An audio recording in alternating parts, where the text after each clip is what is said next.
नमस्कार जी। कहानियाँ यादों की में आपका स्वागत है। आज गुरुवार है और समय है धारावाहिक के अगले भाग का। फर्ज भाग 32। अब धीरे धीरे मालती को सब समझ आ रहा था कि अचानक से जो रवि का बिजनेस बढ़ गया है वो और कुछ नहीं, अभी तो रवि नीरू के ही घर में नीरू के ही पैसों से ऐश कर रहा था। और अब जब नीरू का करोल बाग वाला मकान भी बिकवाने को था तो शायद नीरू के ऑस्ट्रेलिया में रहने वाले पति को अपनी पत्नी नीरू का रवि के साथ संबंध ज्ञात हो गया था। यह शायद कोई कागज उसके पास भी पहुंच गया हो, इसलिए वह बिना बताए ही ऑस्ट्रेलिया से आया था। कभी कभी उस दिन के बाद में जब रवि आता तो उसकी बातों से ही पता चल रहा था कि अब नीरू के पति ने नीरू को पैसे देने बिल्कुल बंद कर दिए हैं और जल्दी ही वह उससे तलाक भी लेने वाला है। अभी तक तो रवि जो नोटों की गड्डियां भी अपनी माताजी को देता था ना,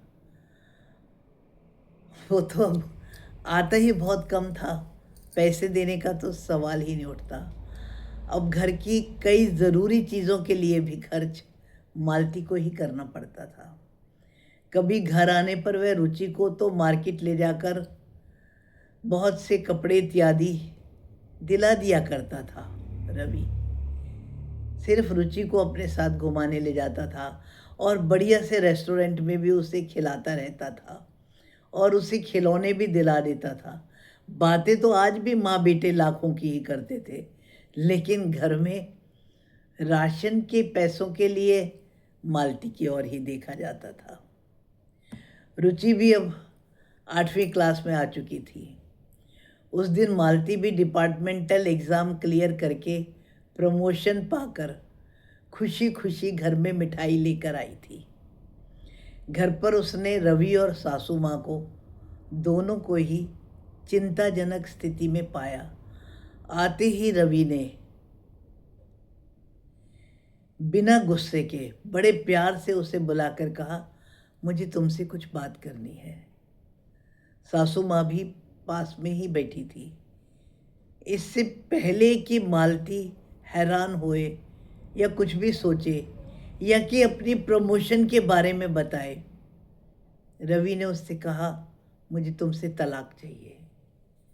लेकिन मैंने किया क्या है और तलाक का कारण क्या है?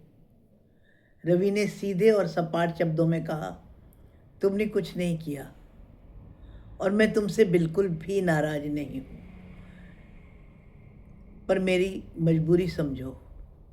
मैं खुद तुम्हें तलाक नहीं देना चाहता, परंतु अब मेरे पास इसके सिवाय और कोई रास्ता है भी नहीं। नीरू को उसके पति ने तलाक दे दिया और अब वह मुझसे शादी करने के लिए मुझ पर जोर डाल रही है। अगर मैं ऐसा ना करूं तो वह मेरे ऊपर बहुत से फ्रॉड केसेस वगैरह डाल देगी और वो उस फ्रॉड को साबित भी कर सकती है। रवि ने मालती का हाथ पकड़ते हुए कहा, देखो तुम ही मुझे बचा सकती हो, अन्यथा मुझे तो तुम तब भी नहीं पाओगी, क्योंकि वो मेरे ऊपर में इतने केसेस डाल देगी कि मुझे जेल के सिवाय घर का रास्ता भी नहीं दिखेगा। मेरे पास में उससे विवाह करने के अलावा और कोई भी रास्ता नहीं है। मैं सच में अपने व्यवहार पर शर्मिंदा हूँ और मैं तुमसे माफ़ी भी मांग सकता हूँ और मुझे तुम पर पूरा विश्वास है कि तुम ज़रूर मुझे तलाक दे दोगी। वैसे भी उसका अब तक का तो यही अनुभव रहा ना, हर फैसला वो करता था और हाँ, मालती करती थी। ये कैसा प्यार है जो कि अपने ही प्यार का वास्ता देकर तलाक मांगता है। लेकिन मैं तलाक देने के बाद में तुम मुझे तलाक दे दोगे तो मैं क्या करूँगी? मालती को कुछ समझ नहीं आ रहा था। तभी रवि ने कहा, देखो तलाक ज़रूर हो जाएगा, पर मेरा तुम्हारा रिश्ता ख़त्म नहीं होगा। मैं तब भी तुम्हारे साथ ही हूँ। हाँ, तुम तो हमेशा से ही मेरे साथ हो, आज भी साथ हो। जैसे आज साथ हो ऐसे साथ रह ही लोगे, मालती ने रवि से कहा। तभी सासू माँ कुछ बोलने को उद्यत हुई तो रवि ने उन्हें चुप करवा दिया और कहा, देखो मम्मी, ये हमारा आपस का मामला है, आप चुप रहो। रवि ने मालती को कहा, मैं तुम्हारा और रुचि का रहने का इंतज़ाम कर दूंगा। जल्दी ही मैं तुम्हारे को तुम जहाँ चाहो वहाँ एक फ़्लैट दिलवा देता हूँ। चाहे तो तुम अपनी मम्मी के पास में ही एक फ़्लैट ले लो। रवि उस जगह तो जाना ही पसंद नहीं करता था और आज मालती उसे प्रश्नवाचक दृष्टि से देख रही थी। मालती हैरान थी कि क्या प्यार का यह रूप भी हो सकता है कि मैं तुम्हें प्यार करता हूँ और मुझे विश्वास है कि तुम मुझे तलाक दे दोगी। मालती सिर्फ और सिर्फ रवि और अपने जीवन पर ही नज़र डाल रही थी। उसका ऐसा क्या कसूर था कि वह चाचा की बेटी होते हुए भी उसको उसकी ताई जी को गोद दे दिया गया। ताई जी की मृत्यु के बाद वह चाची को कभी माँ नहीं समझ पाई। कहने को उसके सगे भाई बहन है, पर वो सगे हैं कहाँ? विवाहिता हुई,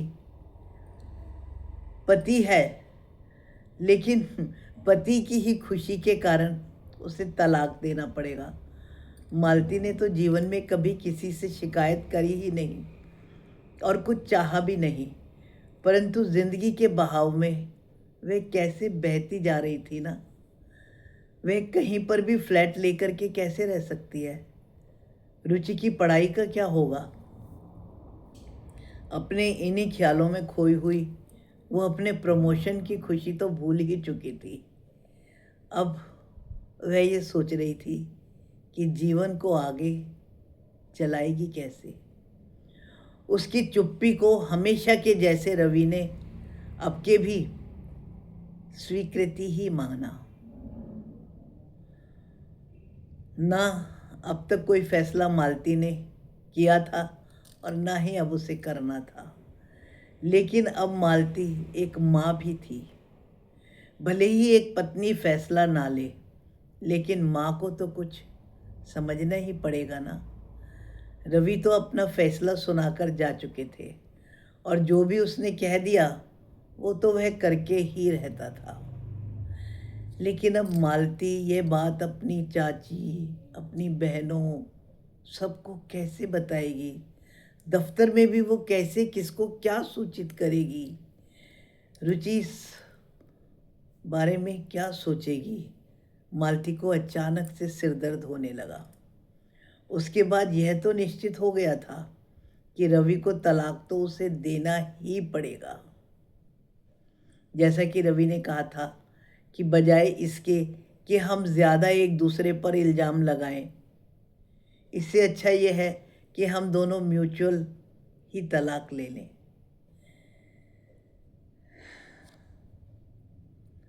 दिन उसके बाद भी गुजर रहे थे, लेकिन अब रवि की माताजी का व्यवहार भी मालती के प्रति बिल्कुल बदल गया था। ऐसा लगता था मानो वह अब मालती को बहुत प्यार करने लगी हो। उनकी आवाज़ में भी अब वो ठसक नहीं रही थी। रुचि को भी मालती ने समझा लिया था कि हम दोनों अब साथ रहेंगे और पापा के साथ नहीं रहेंगे। इस बात को रुचि ज़्यादा तवज्जो ना दे, इसलिए मालती इस बात का पूरा ध्यान रखती थी कि रुचि की पढ़ाई में कोई हर्ज ना होए। सासू माँ के अच्छे व्यवहार का भी जल्द ही मालती को कारण समझ में आ गया। रवि सासू माँ पर भी जोर डाल रहा था कि करोल बाग के इस घर को बेच दिया जाए और उन पैसों में से ही एक फ्लैट मालती के लिए और एक फ्लैट या कि एक घर जो भी रवि की मम्मी चाहे उनके लिए खरीद लिया जाएगा और बाकी पैसों को जो भी बचेंगे रवि की माता जी के ही नाम कर दिया जाएगा। अब अकेली सिर्फ मालती नहीं, उसकी सासू माँ भी होने वाली थी, क्योंकि करोल बाग में दूसरा घर नीरू के ही नाम से था। तो यह तो निश्चित हुआ कि उसके उस सुंदर से बंगले में